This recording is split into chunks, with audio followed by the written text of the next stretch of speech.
Material para o concurso do Tribunal de Justiça do Estado de São Paulo. Produzido por André Luiz Santos. Lei nº 9.099, de 26 de setembro de 1995. Dispõe sobre os juizados especiais civis e criminais e dá outras providências. Capítulo 2. Dos juizados especiais civis. Seção 1. Da competência. Artigo 3º. O juizado especial civil tem competência para conciliação, processo e julgamento das causas civis de menor complexidade, assim consideradas. Inciso 1. As causas cujo valor não exceda a 40 vezes o salário mínimo. Inciso 2. As enumeradas no artigo 275, inciso 2º, do Código de Processo Civil. Inciso 3. A ação de despejo para uso próprio. Inciso 4. As ações possessórias sobre bens imóveis de valor não excedente ao fixado no inciso I deste artigo. Parágrafo 1º. Compete ao juizado especial promover a execução. Inciso 1. Dos seus julgados. Inciso 2. Dos títulos executivos extrajudiciais, no valor de até 40 vezes o salário mínimo, observado o disposto no parágrafo 1º, do artigo 8º, desta lei.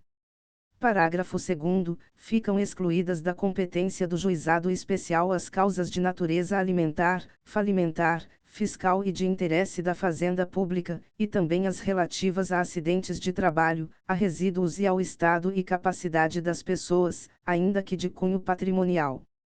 Parágrafo 3º. A opção pelo procedimento previsto nesta lei importará em renúncia ao crédito excedente ao limite estabelecido neste artigo, excetuada a hipótese de conciliação. Artigo 4º. É competente, para as causas previstas nesta lei, o juizado do foro. Inciso 1. Do domicílio do réu ou, a critério do autor, do local onde aquele exerça atividades profissionais ou econômicas ou mantenha estabelecimento, filial, agência, sucursal ou escritório. Inciso 2. Do lugar onde a obrigação deva ser satisfeita. Inciso 3. Do domicílio do autor ou do local do ato ou fato, nas ações para reparação de dano de qualquer natureza.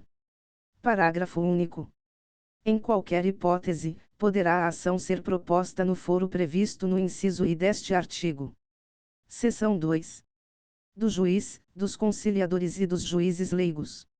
Artigo 5º. O juiz dirigirá o processo com liberdade para determinar as provas a serem produzidas, para apreciá-las e para dar especial valor às regras de experiência comum ou técnica. Artigo 6º. O juiz adotará em cada caso a decisão que reputar mais justa e equânime, atendendo aos fins sociais da lei e às exigências do bem comum.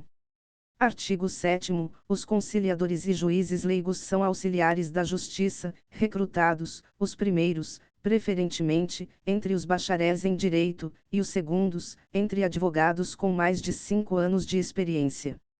Parágrafo único. Os juízes leigos ficarão impedidos de exercer a advocacia perante os juizados especiais, enquanto no desempenho de suas funções. Seção 3. Das partes. Artigo 8º. Não poderão ser partes, no processo instituído por esta lei, o incapaz, o preso, as pessoas jurídicas de direito público, as empresas públicas da União, a massa falida e o insolvente civil. Parágrafo 1º. Somente serão admitidas a propor ação perante o juizado especial, redação dada pela Lei nº 12.126, de 2009. Inciso 1. As pessoas físicas capazes, excluídos os cessionários de direito de pessoas jurídicas. Inciso 2. As pessoas enquadradas como microempreendedores individuais, microempresas e empresas de pequeno porte na forma da Lei Complementar no 123, de 14 de dezembro de 2006. Inciso 3. As pessoas jurídicas qualificadas como organização da sociedade civil de interesse público, nos termos da Lei no 9.790, de 23 de março de 1999. Inciso 4. As sociedades de crédito ao microempreendedor, nos termos do artigo 1º da Lei no 10.194, de 14 de fevereiro de 2001. Parágrafo 2º. O maior de 18 anos poderá ser autor, independentemente de assistência, inclusive para fins de conciliação.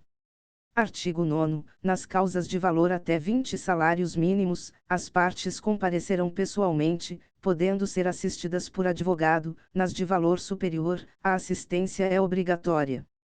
Parágrafo 1º. Sendo facultativa a assistência, se uma das partes comparecer assistida por advogado, ou se o réu for pessoa jurídica ou firma individual, terá a outra parte, se quiser, assistência judiciária prestada por órgão instituído junto ao juizado especial, na forma da lei local.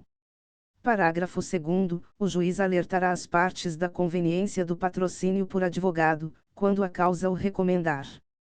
Parágrafo 3º. O mandato ao advogado poderá ser verbal, salvo quanto aos poderes especiais. Parágrafo 4º. O réu, sendo pessoa jurídica ou titular de firma individual, poderá ser representado por preposto credenciado, munido de carta de preposição com poderes para transigir, sem haver necessidade de vínculo empregatício. Artigo 10. Não se admitirá, no processo, qualquer forma de intervenção de terceiro nem de assistência. Admitir-se-á o litisconsórcio. Artigo 11. O Ministério Público intervirá nos casos previstos em lei. Seção 4. Dos atos processuais. Artigo 12. Os atos processuais serão públicos e poderão realizar-se em horário noturno, conforme dispuserem as normas de organização judiciária. Artigo 12-A.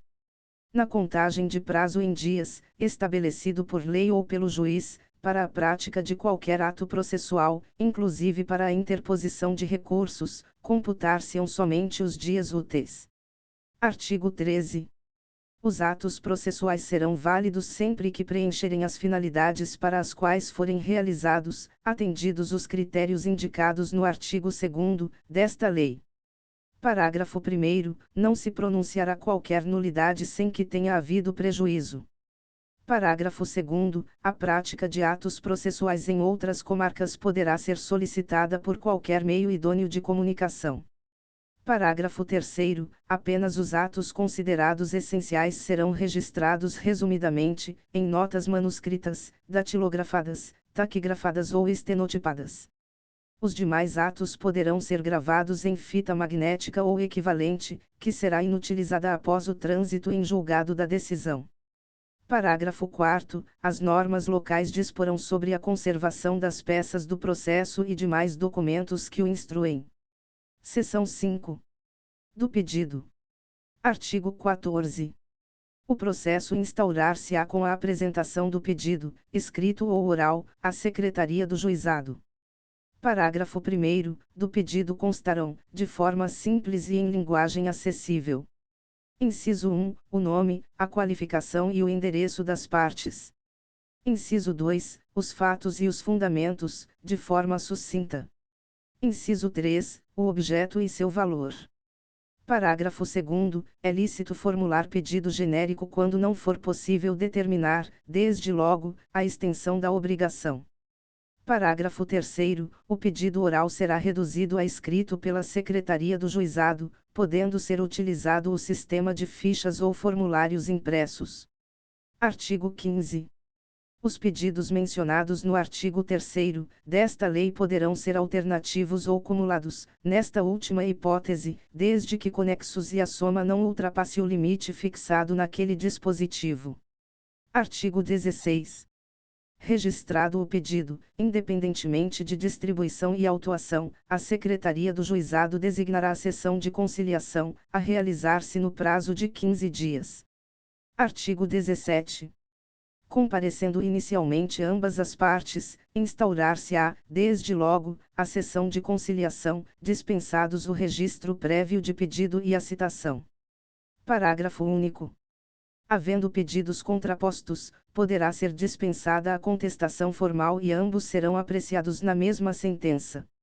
Seção 6. Das citações e intimações. Artigo 18. A citação far-se-á. Inciso 1. Por correspondência, com aviso de recebimento em mão própria.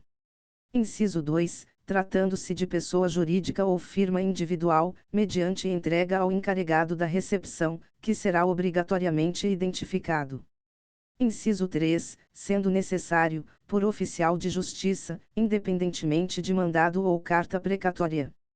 Parágrafo 1º, a citação conterá cópia do pedido inicial, dia e hora para comparecimento do citando e advertência de que, não comparecendo este, considerar-se-ão verdadeiras as alegações iniciais, e será proferido julgamento, de plano. Parágrafo 2º, não se fará citação por edital. Parágrafo 3º, o comparecimento espontâneo suprirá a falta ou nulidade da citação. Artigo 19. As intimações serão feitas na forma prevista para a citação, ou por qualquer outro meio idôneo de comunicação. Parágrafo 1º, dos atos praticados na audiência, considerar-se-ão desde logo cientes as partes. Parágrafo 2º, as partes comunicarão ao juízo as mudanças de endereço ocorridas no curso do processo, reputando-se eficazes as intimações enviadas ao local anteriormente indicado, na ausência da comunicação.